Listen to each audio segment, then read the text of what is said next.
La toxoplasmosis es una enfermedad parasitaria. Entonces ese es el primer mito que habría que descartar. Porque se piensa que por ser una enfermedad viral, si yo paso cerca de un área donde hay heces de gatos, con el simple hecho de inhalarlo, yo me puedo contagiar de toxoplasmosis. Ese es un mito falso. Para yo poder infectarme de toxoplasmosis, requiero de ingerir los ooquistes que generalmente se encuentran en la tierra, ¿verdad? O que se encuentran en las carnes contaminadas. Con la ingesta de este parásito, entonces afecta al ser humano, donde se da una migración de este parásito a ciertos órganos, en especial la musculatura, el sistema nervioso central, el hígado, vías respiratorias como los pulmones, pero esto generalmente tiende a ocurrir en pacientes inmunosuprimidos. La población más susceptible a la toxoplasmosis vendrían siendo los jóvenes menores de 18 años, las personas adultas, personas inmunosuprimidas, ya sea por enfermedades como el VIH o que están bajo tratamiento quimioterápico, y se habla de las mujeres embarazadas durante esa primoinfección. ¿Qué significa eso? Justamente la infección en el momento de la gestación. Dos formas en las cuales se encuentran en los tejidos de los animales, hablando animales con el cual nosotros consumimos su carne, ¿verdad? Estamos hablando bovinos, estamos hablando porcinos, cabras y carne de ave. Estos dos tipos se llaman bradizoitos y taquizoitos, son formas del parásito.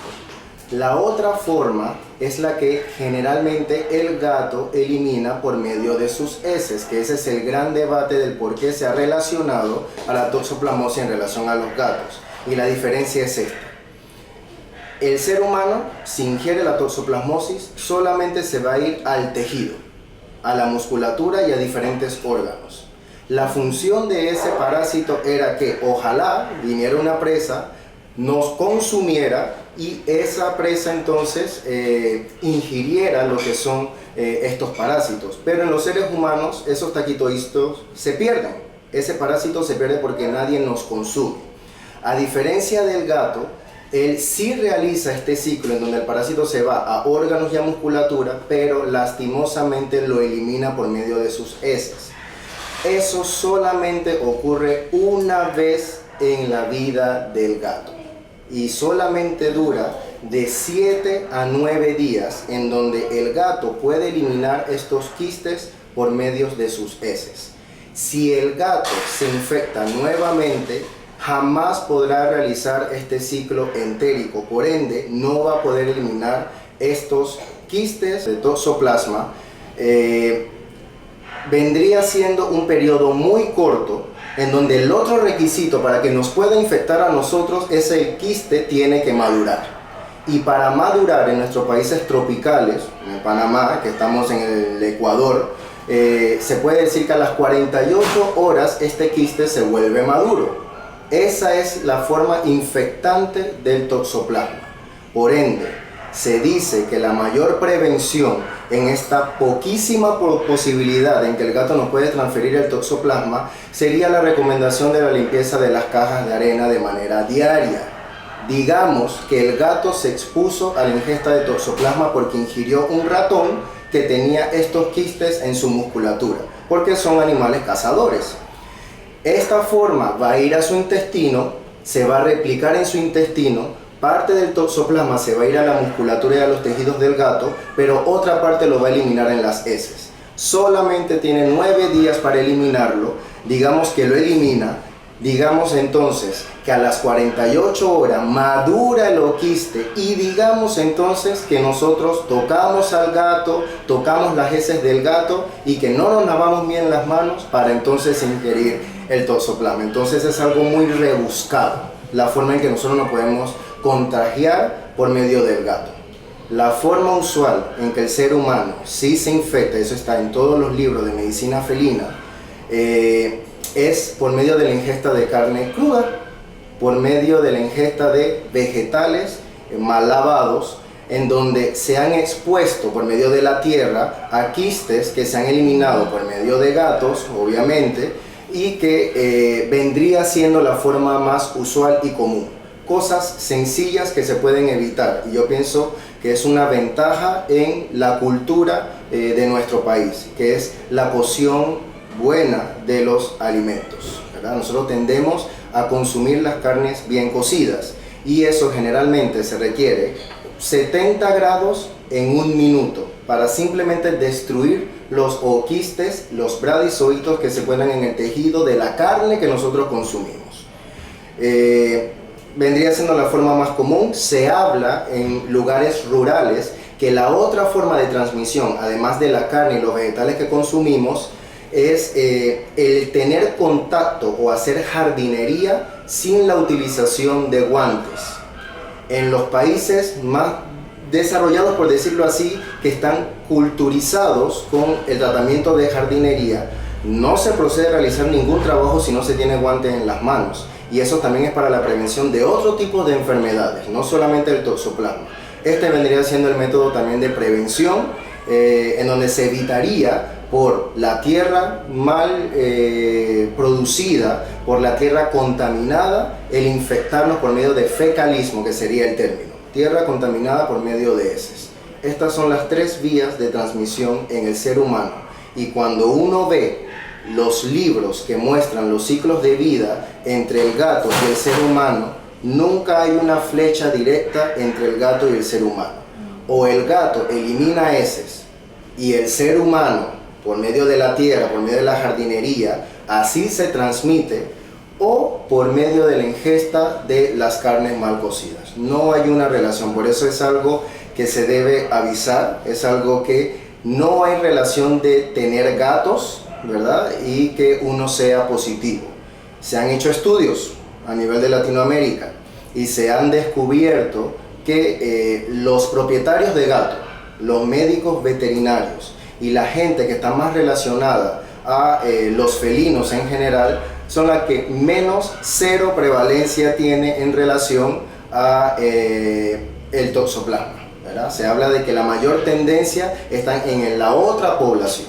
Entonces eso nos demuestra que la relación de tener a los felinos como mascotas no es la causa de infectarse de toxoplasmosis.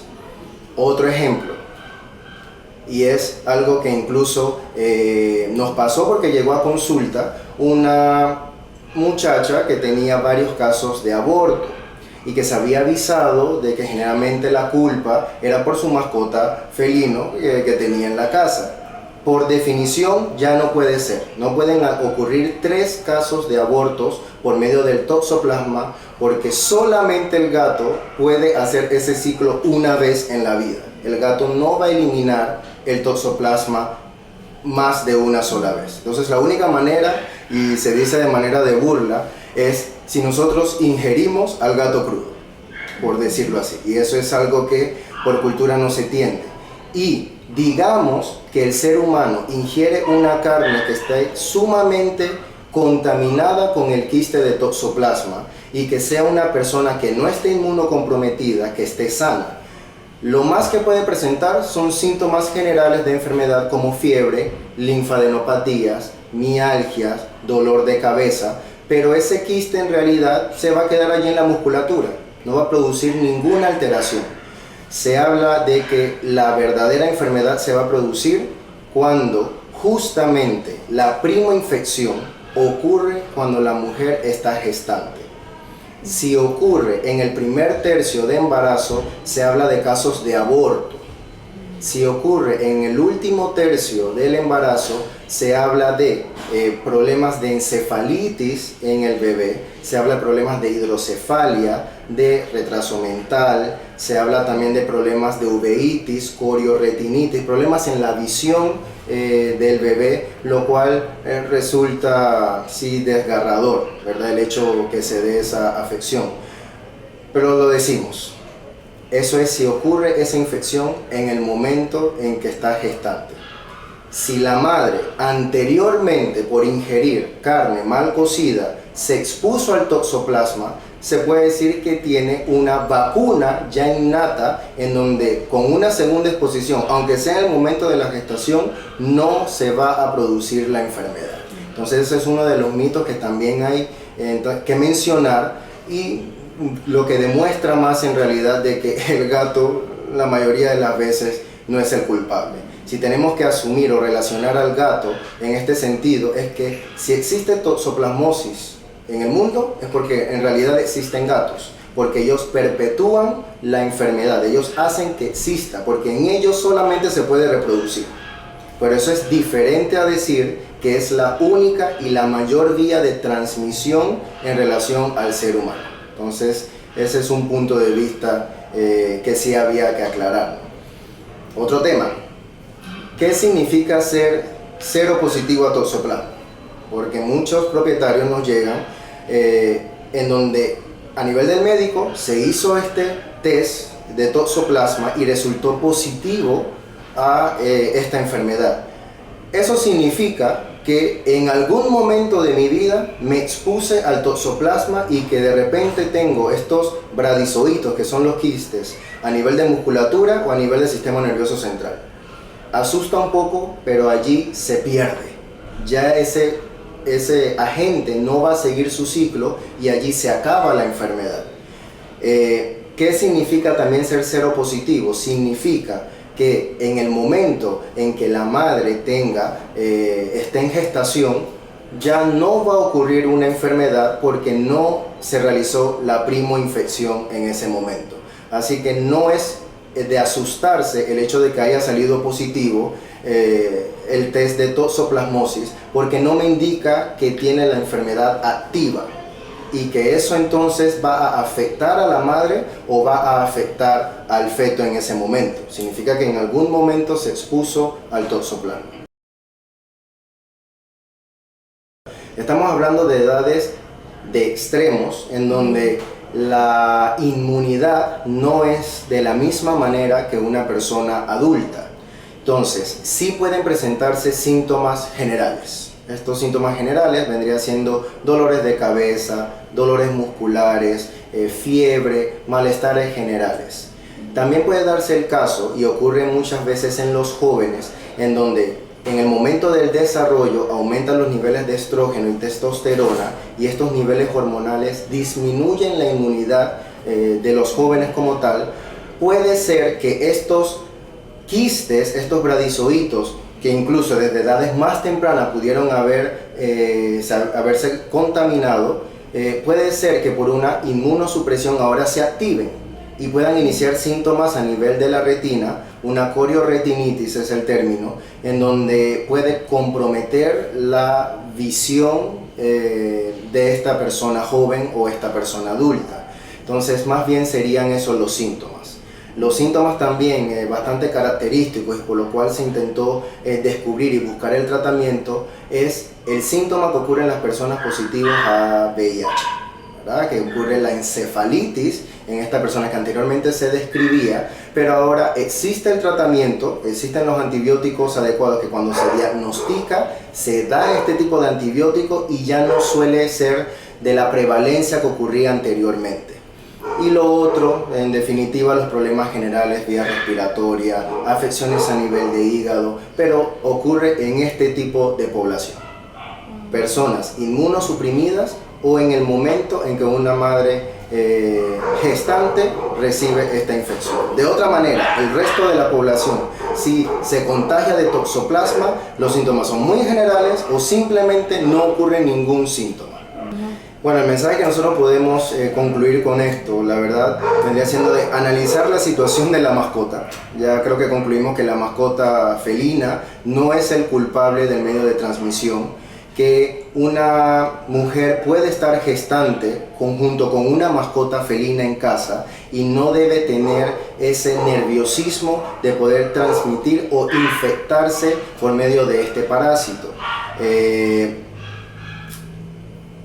Cumplir con los procedimientos preventivos que están establecidos para realmente evitar esta enfermedad, que vendría siendo la cocción completa de los alimentos, vendría siendo la jardinería pero con el uso de guantes, el lavarse constantemente las manos, vendría siendo, si tenemos una mascota felina, el cumplir con el lavado diario de la caja de arena, ¿verdad? Son procedimientos bien sencillos en donde reducen de manera definitiva las posibilidades de transmisión y en donde realmente pueden haber otras causas de aborto y no poner como de un número uno en definitiva la toxoplasmosis.